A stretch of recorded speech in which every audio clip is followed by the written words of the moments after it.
Muito obrigado pelas orações. É sempre uma alegria, né, a gente poder ter a graça de assentar, escutar a palavra, pensar na nossa vida espiritual, né? Porque a vida nossa espiritual, ela é um investimento mesmo, né? Nós temos que investi-la, senão a gente não sai do lugar. E nesse domingo nós vimos sobre a ascensão de Jesus. E quando Jesus fala, vós sereis testemunhas de tudo isso. Eu fico pensando na nossa caminhada espiritual, no mundo que nós estamos hoje, que o mundo olha para nós que somos o resto. O resto, quando eu digo, é o resto que crê, né? É o resto dos cristãos, né? Nós estamos inseridos no mundo pagão. Se vocês pararam agora e pensar no ambiente de trabalho de vocês, quantos professam a sua fé, né? Então hoje o mundo olha para você para saber, não é só sobre Jesus, não é isso. Todo mundo já ouviu falar dele, todo mundo ouviu falar do Filho de Deus que veio ao mundo, mas é para saber como é que o fato de você crer age na sua vida.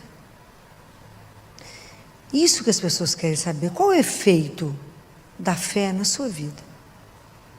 Como é que você consegue viver os desafios de cada dia?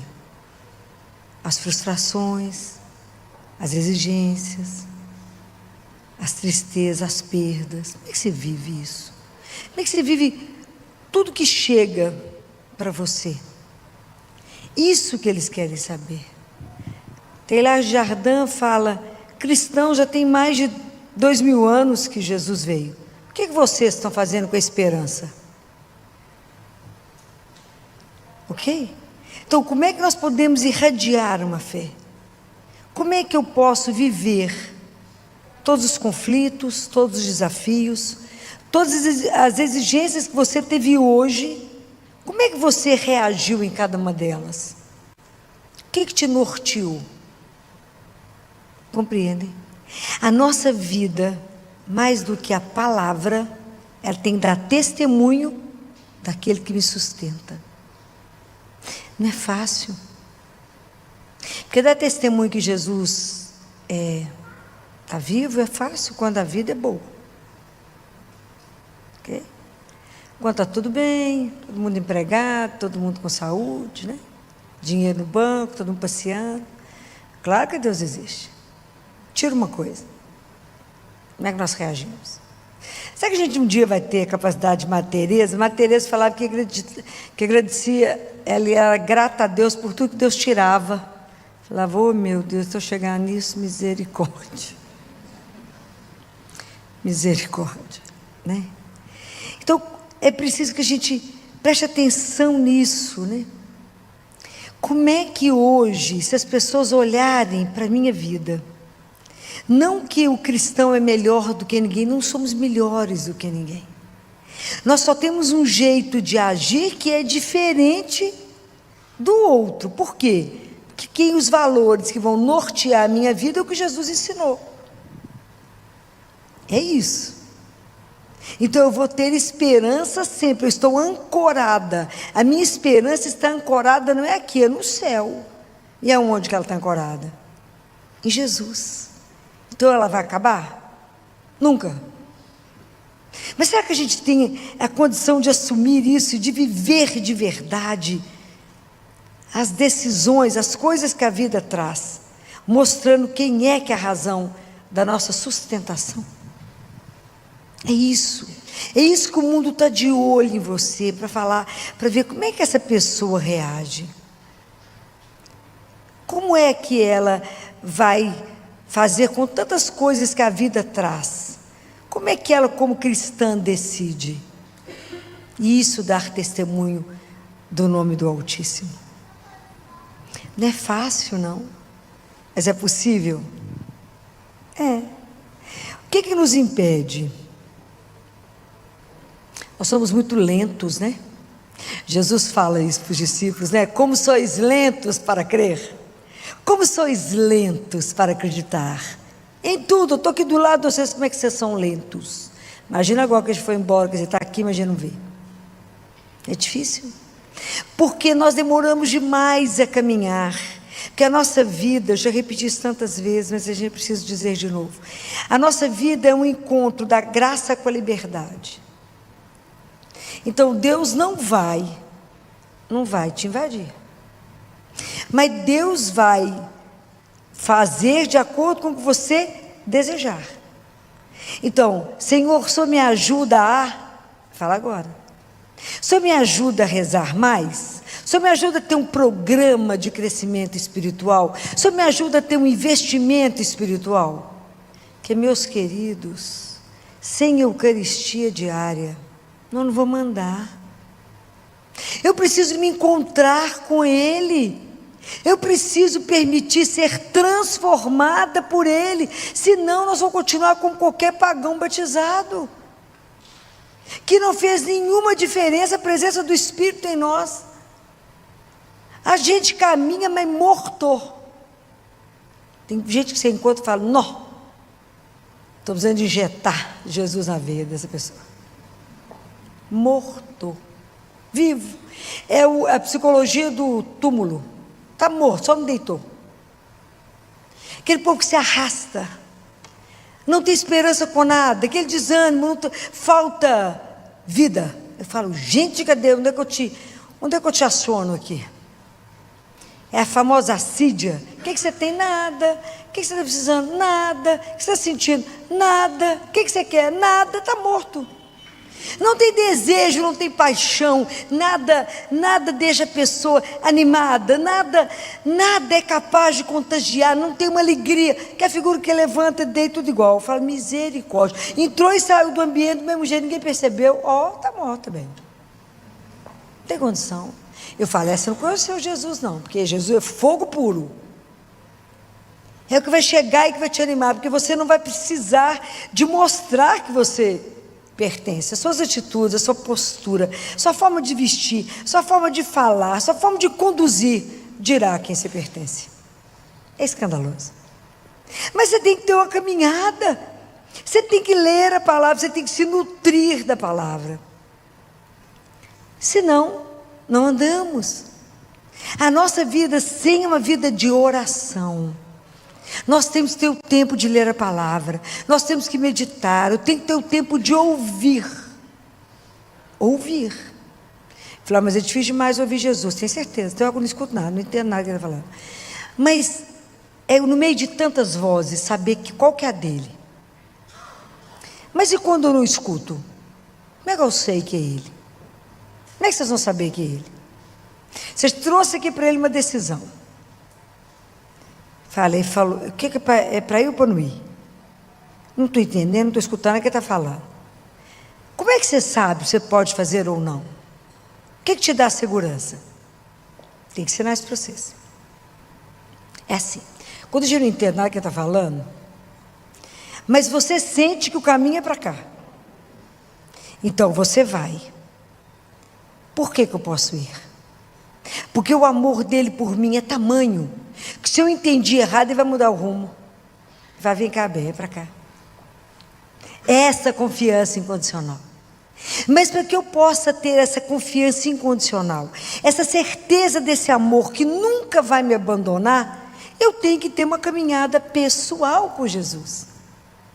Senão você testemunha de quê? De nada, vou falar, não, ouvi contar, diz que ele é assim, bom. Mas eu não saboreei. Deus é para ser saboreado, é para você sentir o sabor da misericórdia, o sabor do amor dele, o sabor da graça dele. Isso é para ser sentido, é para poder, Deus permite ser degustado. Isso nós temos que aprender. A relação com Deus, ela é pessoal, vital. Só falta encostar. Nós encostamos na Eucaristia. Nós ainda não entendemos o que é receber Ele vivo e saber que eu sou nutrida por Ele, porque senão eu não dou conta de andar. E aí eu posso dar testemunho para o outro e falar: não fique desanimado, Jesus é vivo e Ele te ama. Você pode não saber, mas é verdade essa história. Levar a vida que Ele está morto. Ressuscitar, quantos hoje você precisa de ressuscitar? Mas é assim que a gente vai conseguir fazer essas coisas. Mas se eu não tiver um caminho de verdade, eu tenho que ter um querer. Porque o nosso problema é que a gente começa e dá um passo para trás. Hoje eu saindo da missa, encontrei com uma ex-residente minha de pediatria, que é uma bonequinha, muito jovem, terminou a residência ano passado de pediatria, é uma doçura. Fazendo uma caminhada de fé bonita, mas vê como é que a nossa vida é lenta. Ela falou comigo: você tem um minutinho para mim? Eu na porta da igreja. É para você sempre, minha filha. O que foi? Ela falou: eu queria te pedir uma opinião. Falei: tem certeza que é para mim? É porque eu não sei se eu faço isso, ou isso, ou isso, aquilo, para me ter segurança. Falei: amiga, vamos começar essa história de novo. A sua segurança está onde?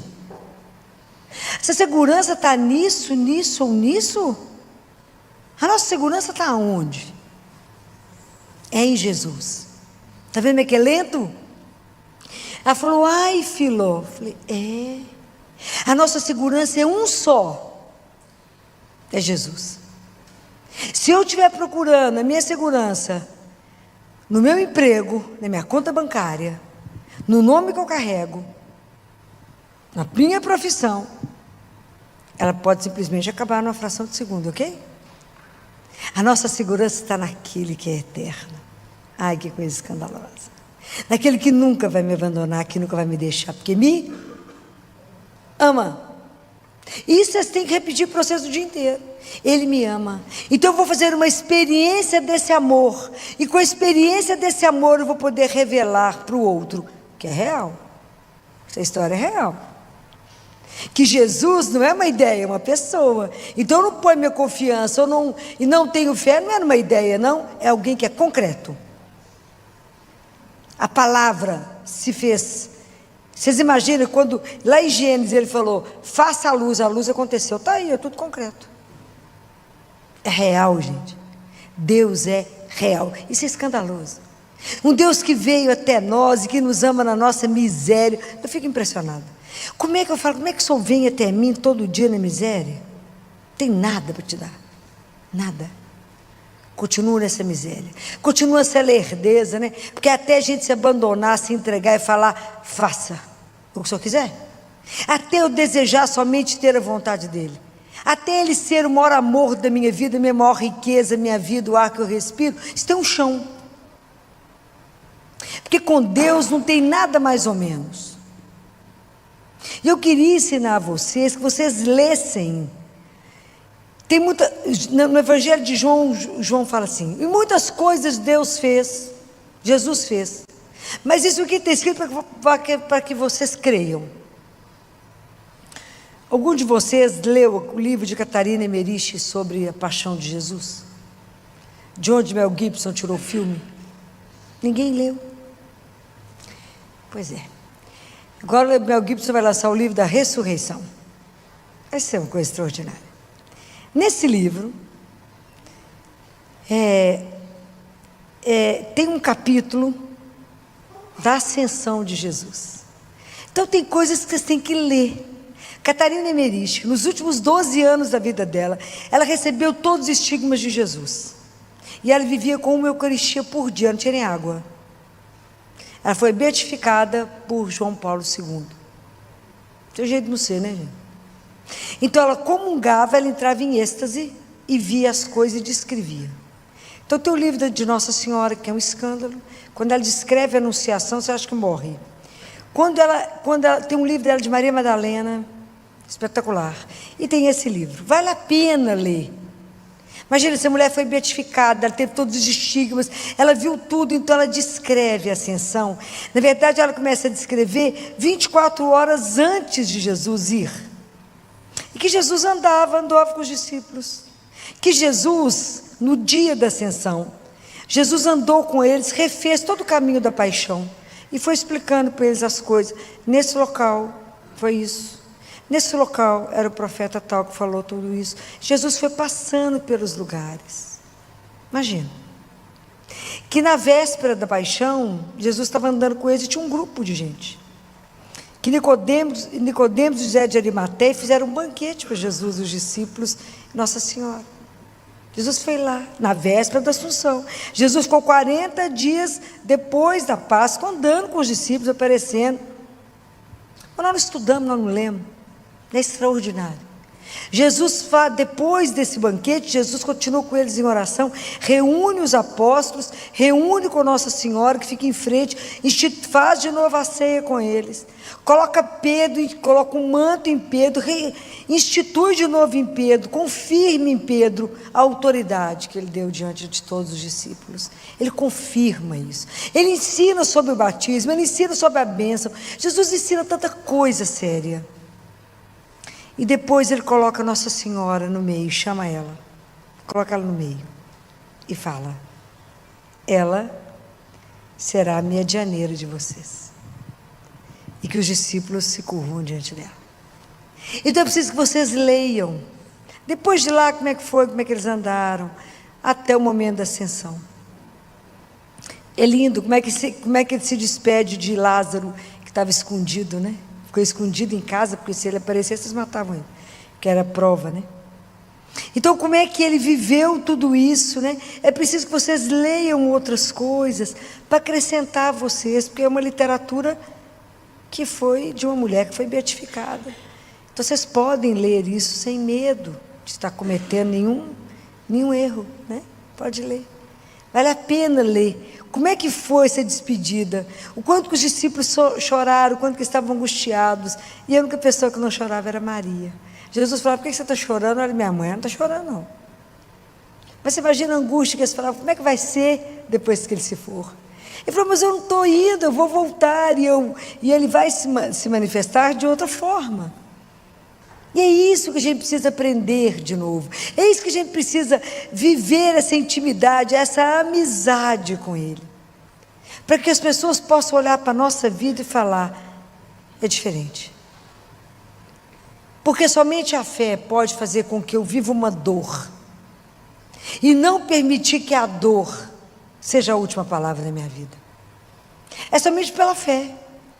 Todos nós que cremos, vamos viver sofrimento, dor, tudo, morte, tudo. Claro que vamos. Mas é somente a fé, é que não me permite que uma perda muito grande na minha vida me destrua. Fala: a dor veio, mas ela não tem a última palavra, e ela não me destrói. Eu continuo por causa dele. É Ele que me sustenta, é Ele que me levanta, é Ele que me põe de pé e fala: coragem. Não acabou. A história não acabou. É isso que a gente tem que ter, mas sustentado em quem? Nele, na palavra dele. É essa certeza que nada, que a morte não nos destrói, que o sofrimento não nos destrói, que diante dele, qualquer coisa que tiver parecendo que está acabada, gera vida. Que toda depressão é abraçada por ele. Pode receber os braços de Deus.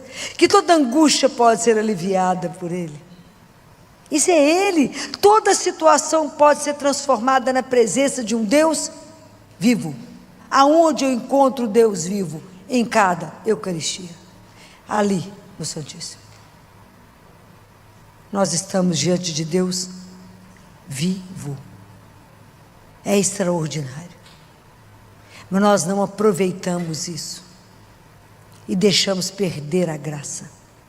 Jesus fala, eu já falei isso com vocês, que quando a gente vai comungar, recebê-lo, que Ele vem cheio de graças para nos entregar.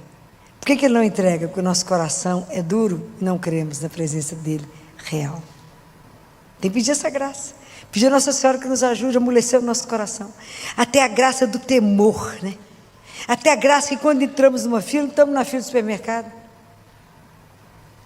estamos caminhando para encontrar com um Deus vivo, que pode me transformar, que pode mudar a minha história e a minha vida, que não há nada que Ele não possa mudar, nada, nada, nem a pior dor, pode ficar sem a consolação de um Deus. Porque eu já falei isso com vocês e falo de novo. A dor para chegar em nós foi amortecida por Ele. Senão a gente não sobreviveria. Porque o amor dele por nós é uma coisa surreal. E ele, já falei e vou continuar falando, o amor é pessoal. Então como é que vocês vão dar testemunho que vocês são amados, que vocês têm uma vida de amor, que vocês não sucumbem a uma decisão difícil, que a hora que a situação vem, vocês se colocam diante dele e falam, seja feita a vossa santíssima vontade. E não se revolte, não aceita o que vier e fala, obrigado. Nesse dia eu estava lembrando, né, que a forma como a gente foi criado lá em casa, minha mãe esse fim de semana fez 90 anos, e que quando a comida queimava, imagina, correndo fazer comida, menino para a escola, marido com o trabalho, ou caía alguma coisa no chão, a frase que a gente sempre escutou foi, obrigado, Senhor. Obrigado, Senhor. Obrigado, Senhor. Porque a gratidão a gente não nasce com ela, a gente aprende. Então como é que você consegue permanecer de pé? As tempestades chegam, as doenças chegam, as coisas difíceis vão bater. Como é que você consegue permanecer? Porque aquele que me sustenta é maior que tudo isso. Que a minha segurança tem um nome e um sobrenome. Que aquele que cuida do verme da casca da árvore jamais me esquecerá. Que aquele que me sustenta não só pela Eucaristia, né, que é Ele que me carrega, mas me nutre na palavra. E a palavra dele me põe de pé. Quando eu escuto assim, eis que estou convosco todos os dias. Quando eu escuto não temais, sou eu. Quando eu estou aflita, agitada, com tanto problema, e eu lembro que ele levantou a mão e falou, cala-te. Eu posso falar com a mesma coisa. E quando eu penso que do mesmo jeito que ele me conduz para o projeto que ele tem na minha vida, ele me conduzirá na hora da morte. E que eu espero de verdade, que na hora da minha morte eu possa ouvir ele repetir aquilo que ele falou para o ladrão, para o bom ladrão. Hoje mesmo estarás comigo no paraíso. Se não for nessa fé que nos sustenta, que nos dá garantido que a gente passar, aquilo não acabou, que a promessa dele é absolutamente encantadora, que nos deixa emudecidos, porque não é maravilhoso demais saber que somos convidados a uma vida que é eterna, e que a gota de vida, que aquilo que a gente vive aqui é muito pequeno, e que Ele vai nos dar a graça de não nos deixar ficar preocupados com o acontecimento da agora só, mas que Ele nos abra os olhos, essa ascensão me permita olhar para cima e falar, tem muito mais por vir. Que quando alguma coisa te chatear muito, te deixar muito angustiado, sai, olha para o céu, conta as estrelas, se der conta, e fala, tem muito mais por vir. A história não é só essa, tem muito mais, algo muito maior que fomos chamados. Não fui feita para ficar olhando o cadarço do meu sapato. Ele me mandou olhar para o céu. Há muito mais por vir.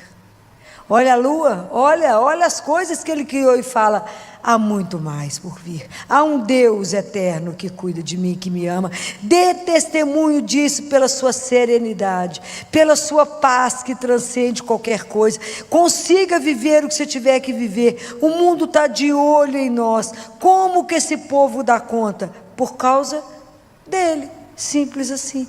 Mas como ele é vivo? Como é que você sabe? Creio nas palavras dele que disse, estarei convosco todos os dias.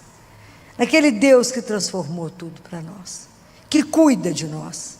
Então, sustentem isso e peça a Ele a graça, e vão pedir a Nossa Senhora a intercessão dela, para que Ele nos ajude no nosso caminho. Fala, me ajude, Senhora, eu quero fazer um caminho de verdade. Eu não quero começar e parar. Apesar de Deus ter uma paciência infinita, mas é porque eu tenho medo do tempo não dar. E eu falo com Ele, obrigado por não ter desistido de mim, obrigado por continuar insistindo comigo, obrigado por me mostrar tanto cuidado, tanto zelo, que às vezes tira a nossa fala. Obrigado por ser tão delicado, tão atencioso, tão doce.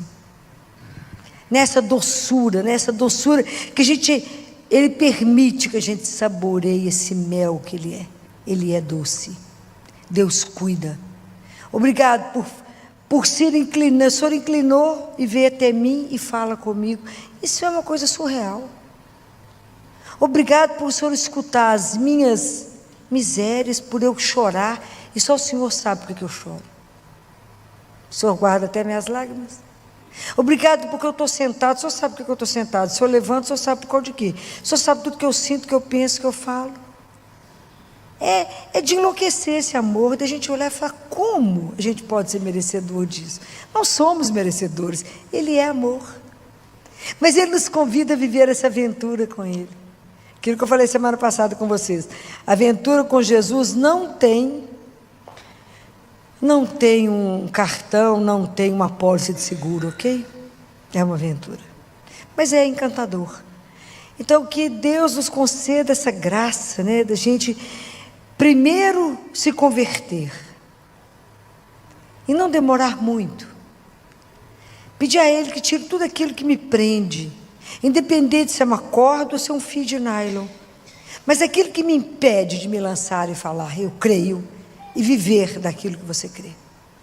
E tomar as atitudes a partir daquilo que você crê. E falar, você faz isso por causa de quê? Por causa de Jesus? Mas de Jesus de Jesus. E há uns 15 dias atrás, um pai falou comigo lá no consultório. Doutora Vila, posso fazer uma pergunta para a senhora? Pode. A senhora poderia me passar, se a senhora não se importar, a vitamina que a senhora toma? Falei, primeiro que a senhora tem uma energia que a gente fica assim meio impressionado. Essa hora a senhora nessa animação trabalhando. Eu ri. E a outra? Porque a senhora adoece. Meu filho tossiu na sua cara. Meu menino nem adoeceu, eu já adoeci. A senhora, a gente não vê só doente. Qual que é o segredo? A senhora tomou vacina? Falei, tomei vacina de gripe. Não, mas tem que ter mais uma vitaminazinha que só toma, tem não? Falei, eu vou ser muito sincero para o senhor. Eu não tomo nenhuma vitamina. Mas eu acho que que eu tenho uma explicação para isso. Só pode contar? Posso.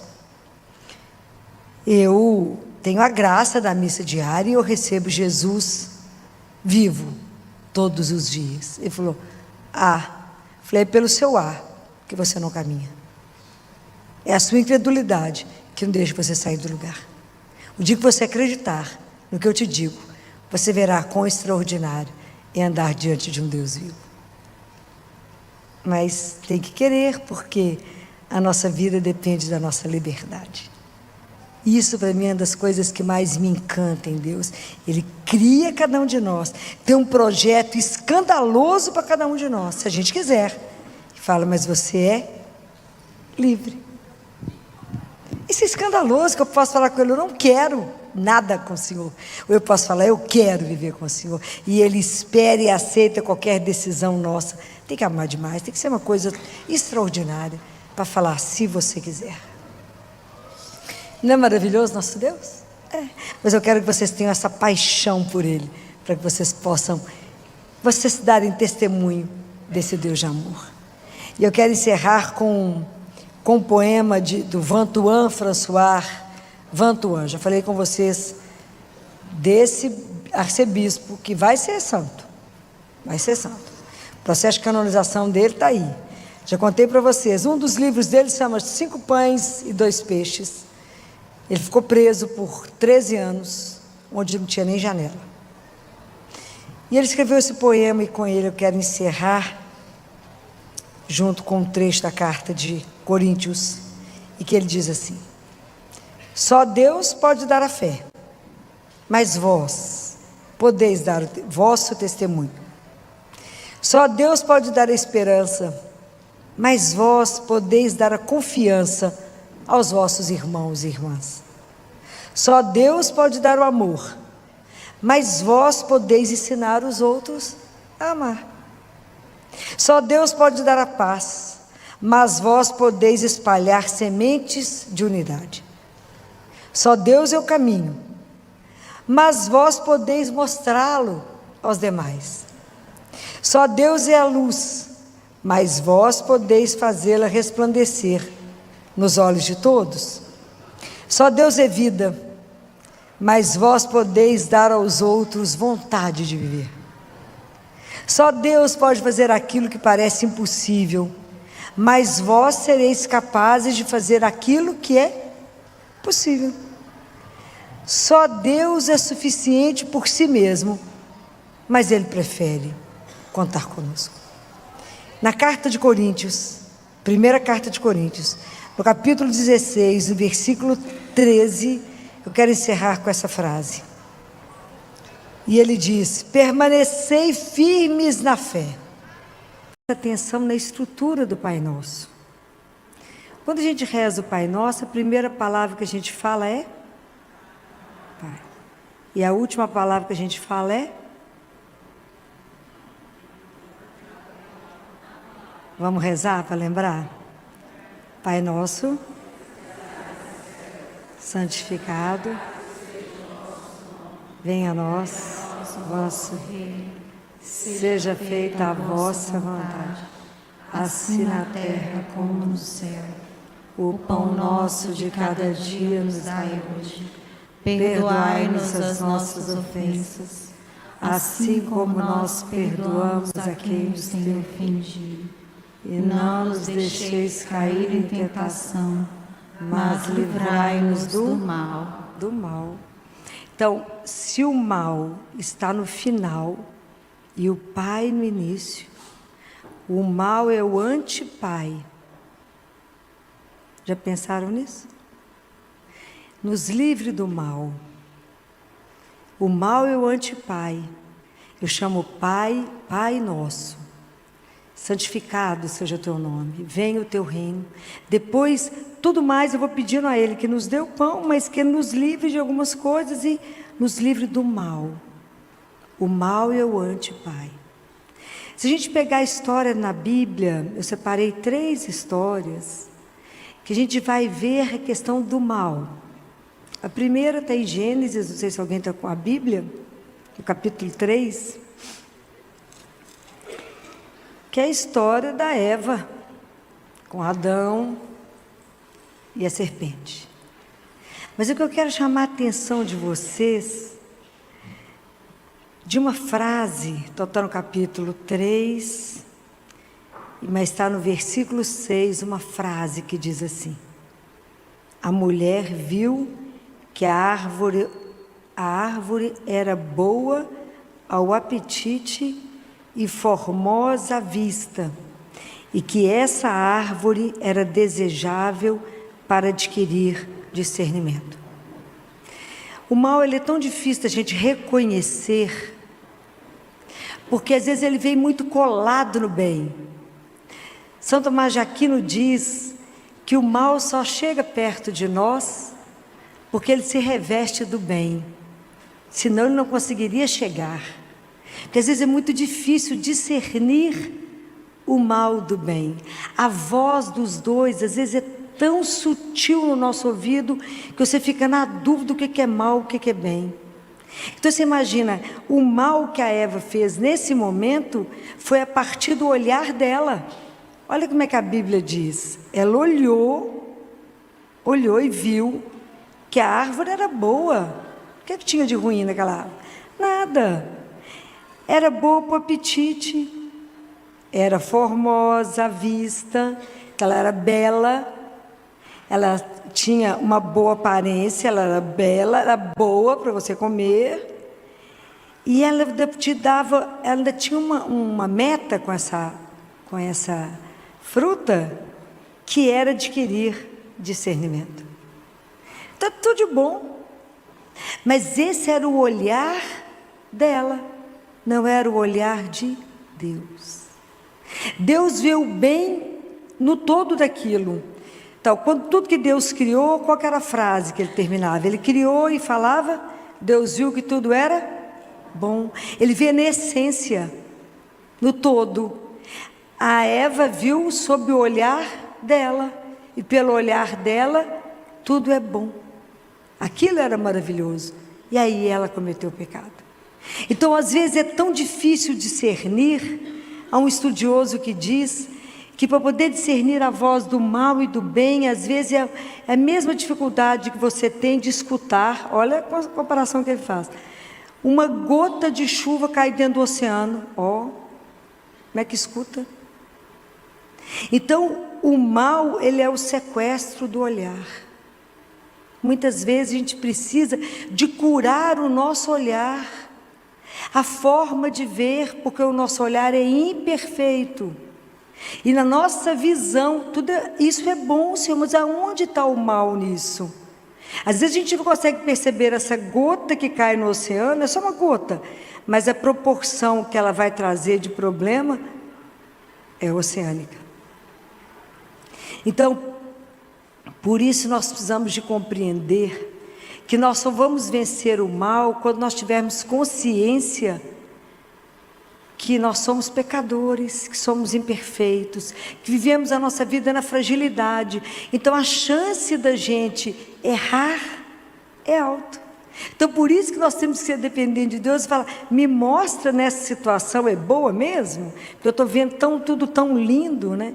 Então às vezes as coisas chegam para nós em presentes, em embalagens, que a gente fala espetacular. Quando você abre está estragado ou podre. Qual a única pessoa que pode ver e te mostrar a realidade? É só Ele, é só Deus. Então a gente precisa aprender essa humildade de tudo, mesmo que a gente tenha certeza que é aquilo, fala, mas o Senhor está de acordo? O Senhor vê da mesma forma que eu? Claro que não, mas só me mostra o que é preciso ser visto, para que eu não me distraia, para que eu não pegue alguma coisa errada. O outro exemplo está em Gênesis 4, que é Caim com Abel. Imagina, eles foram os filhos lá de Eva e Adão, cada um seguiu uma linha, mas quando eles foram entregar para Deus as oferendas, as primícias do que eles fizeram, o olhar de Caim, o coração dele estava cheio de inveja, de ciúme, de rivalidade com o próprio irmão. Porque viver a fraternidade é uma opção, não é o laço de sangue que faz isso, não é? Nós podemos matar o irmão, nós podemos matar alguém que é próximo, mas às vezes a gente se deixa dominar pelo ciúme, pela inveja, pela discórdia, por querer ser mais importante. Por que Deus olhou para Abel diferente de mim? E às vezes a gente quer ter que Deus, né, que as pessoas te valorizem de um jeito que às vezes o mundo não vai olhar. E o nosso coração vai ficando, cultivando todas essas coisas que vão nos levando para um caminho ruim. E nós podemos ser dominados pela ira e fazer o que Caim fez, que foi matar Abel. Mas tem uma frase que é para a gente prestar atenção. Essa frase Deus fala assim, Deus fala para Caim: Caim, por que você está irritado? Não, de morrer. E por que você está assim com o seu rosto abatido? Às vezes a raiva é tão grande, você quer matar o primeiro que aparecer. Deus olha para você e fala: por que você está irritado? Fala: eu imagino, estou não. Tá. Aí Deus fala com ele: se tivesses bem disposto, não levantarias a cabeça? Por que você está irritado? Nada passa, né, gente? Nada passa. Aí ele fala: mas se não estás bem disposto, olha a frase, Deus fala com ele: o pecado está deitado à porta da sua casa como um animal, te espreitando.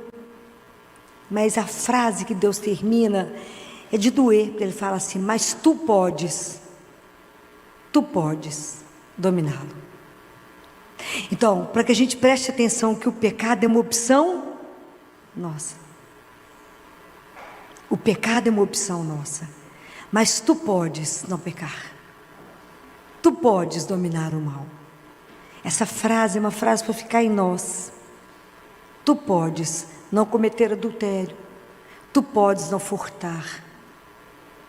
Tu podes segurar a língua e não falar mal de alguém. Tu podes não condenar. Tu podes. Porque enquanto você está irritado de cabeça baixa, o pecado está parado na porta da sua casa. E ele tem uma queda por você. Deus fala, deu uma queda para o seu lado. Tu podes dominar o mal.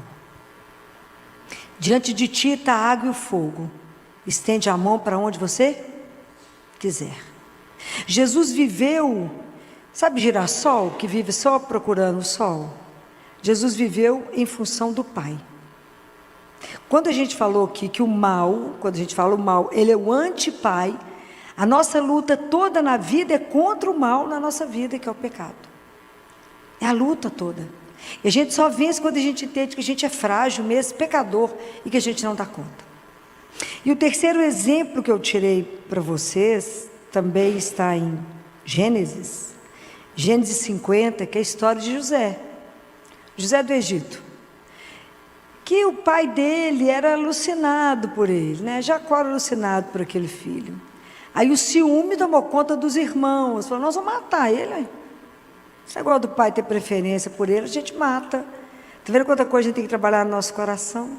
Quanta coisa Deus tem que revelar. Porque para que o mal não nos domine. Fizeram o que fizeram com José, todo mundo conhece, jogou ele na cisterna, venderam José, levaram José para o Egito, e José adquiriu um grande cargo lá com o faraó. Na hora que os irmãos dele chegaram passando fome, não o reconheceram. Tiveram medo de José, mas José acolheu os irmãos e cuidou deles. Quando o pai deles morreu, Jacó, eles falaram, o quê? Ele vai matar a gente agora. O pai morreu, nós estamos roubados. Mas aí, olha, a importância dessa história de José, é a importância para a nossa vida, para ver como é que do mal nós podemos fazer uma história do bem. Nós podemos transcender a história. Nós podemos mudar isso. A situação de ruim que chegar para nós. Porque tem coisas que a gente não muda como o mal muitas vezes chega. Mas na nossa vida nós podemos determinar como nós vamos receber e viver isso. É uma oportunidade de não ser confinado no mal, mas tomar um outro caminho. Em vez de caminhar na lamentação, na lamúria, Deus Pai fala, não quero filho murmurento, nós podemos tomar o caminho da gratidão. E olha o versículo 20 do capítulo 50 de Gênesis, olha o que José responde para os irmãos, que coisa espetacular. Ele fala, o mal que tinhas intenção de fazer-me, o desígnio de Deus o mudou em bem, a fim de cumprir o que se realiza hoje, salvar a vida de um povo numeroso. José poderia ter ficado confinado no ódio dos irmãos, colocado o coração dele pesado, ter feito, porque o ressentimento, ele fecha o coração da gente, ele faz uma crosta e que nada chega. A palavra de Deus não bate mais, a alegria não chega, e a gente vive aquele povo mal-humorado, ranzinza, que tudo murmura, tudo reclama, e que não vê o bem em nada, tudo está ruim, por causa de um ressentimento. Mas naquele momento, quando José perdoa os irmãos, com esse mal que fizeram com ele, José salva uma nação. Pensa bem no tamanho do que a coisa virou. Então, quanta coisa na nossa vida nós podemos transformar, se eu resolvo dar o perdão, se eu resolvo não retribuir o mal com o mal. É fácil isso? Claro que não. Claro que não. Por isso que a gente reza todo dia e pede a Deus que nos livre do mal. Porque a tentação, antes a gente fala, né? Não nos deixeis cair em tentação. Vamos cair? Todos os dias e várias vezes ao dia, até no momento da morte. Qual é a grande tentação? Jesus viveu 3 tentações, que a gente vive todo dia. Achar que a vida, nós temos que ter poder, temos que ter, né? Temos que viver de tudo isso que o mundo traz. Mas tem uma tentação perigosa, muito perigosa. Vocês sabem qual é? É duvidar do amor de Deus. Não ter confiança nesse amor incondicional que Ele tem. Isso é uma tentação que nos assola todos os dias. Acontece alguma coisa que vem em desacordo com aquilo que você quer, deseja, a gente fala: Deus não me ama. Deus não lembra de mim. Eu rezo, eu peço, Ele não me escuta. Então a gente vive duvidando desse amor incondicional. A gente vive duvidando que Ele realmente está prestando atenção em mim. A gente vive duvidando que podemos confiar. A gente vive muito mais confiando na nossa própria força, que não serve para nada, do que entregar as coisas para que Deus possa nos ajudar.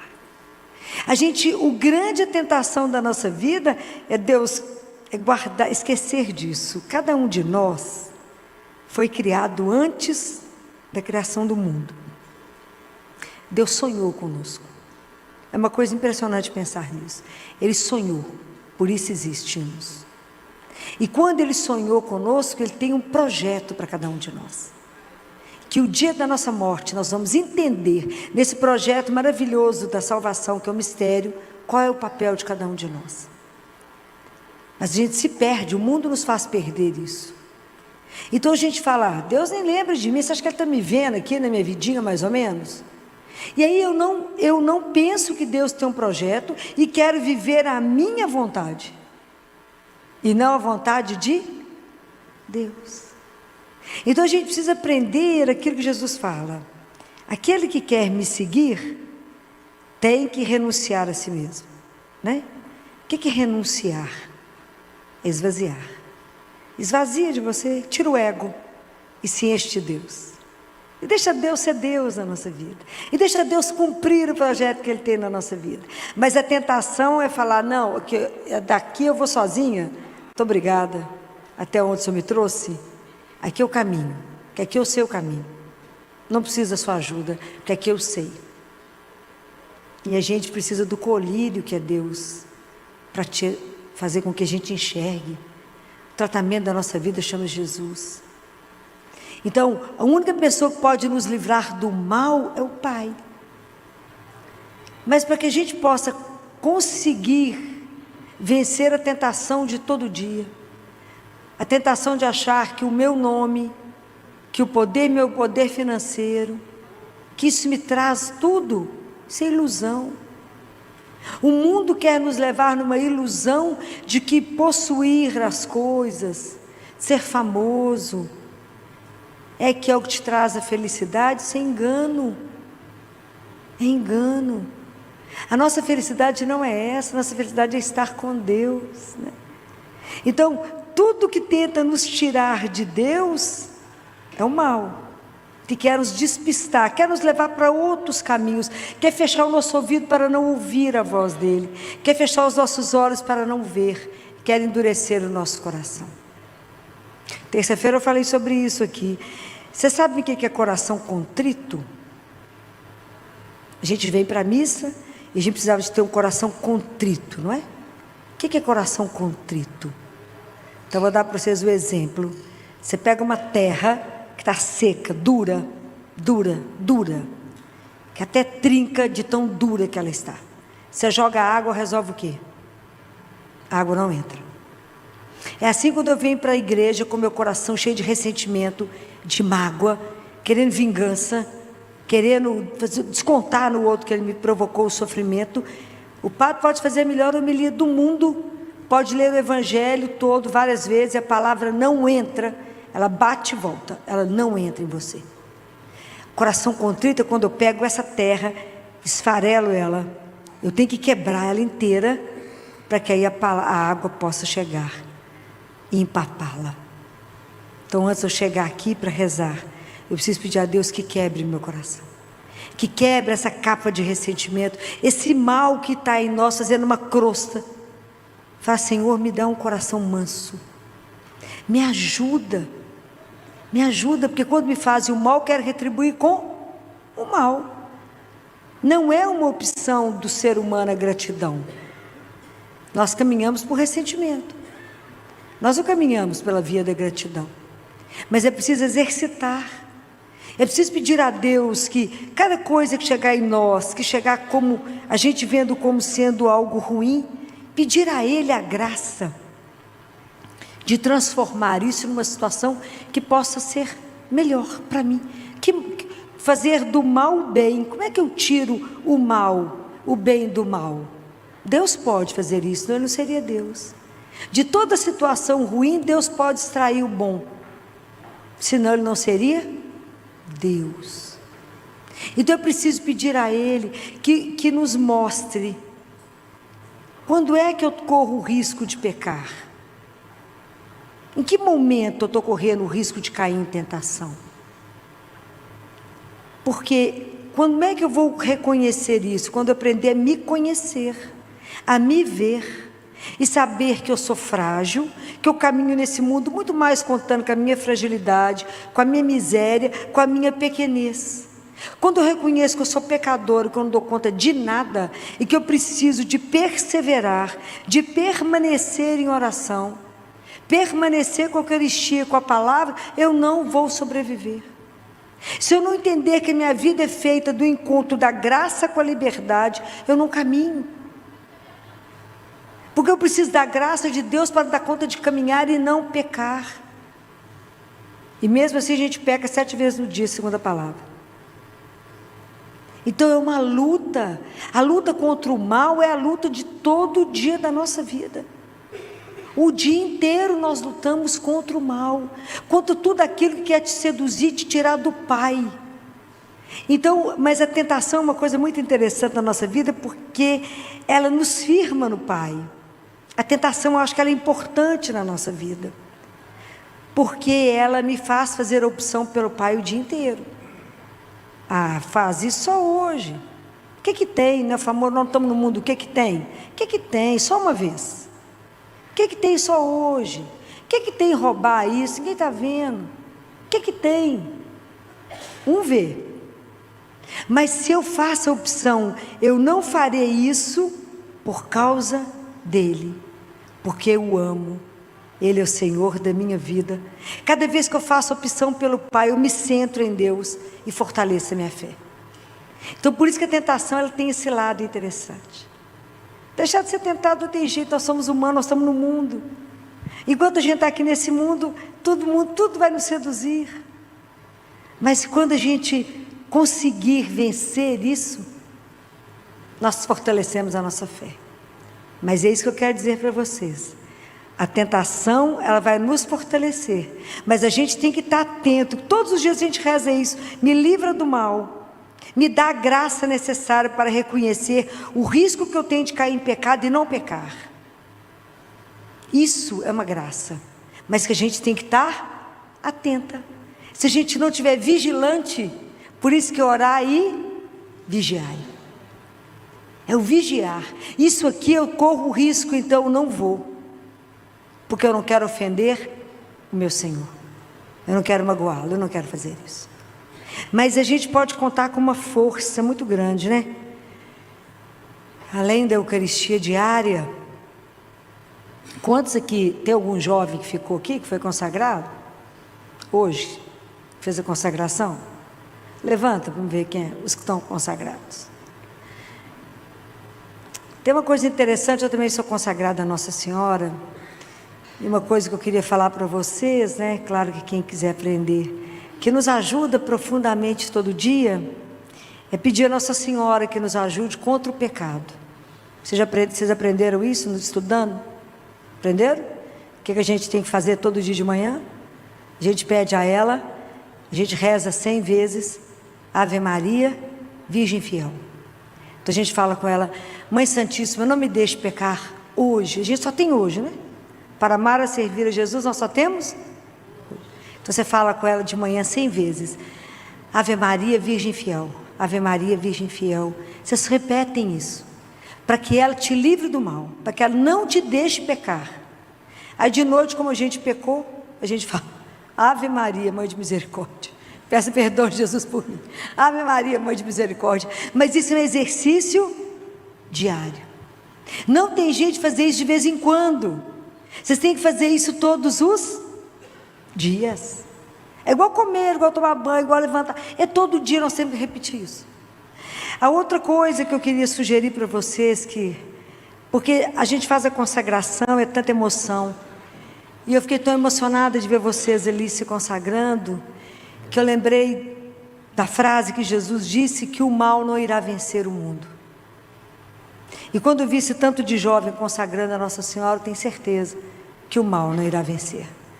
As portas do inferno não prevalecerão. Por mais que as artimanhas do demônio sejam sedutoras, ele não conseguirá vencer. Quando eu vejo vocês na força diante de Maria, não conseguirá vencer.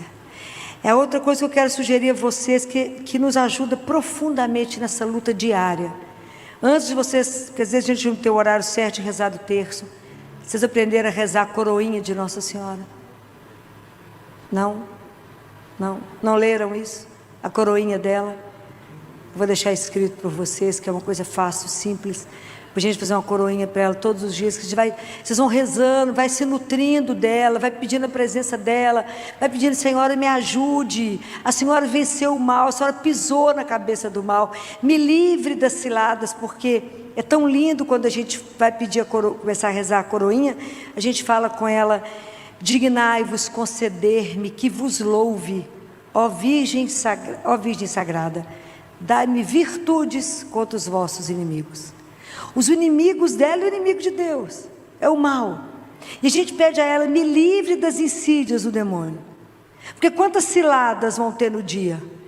Quanto mais a gente se consagra, quanto mais reza, mais tentação virá, mais problemas virão. Então a gente tem que se armar e armar na oração.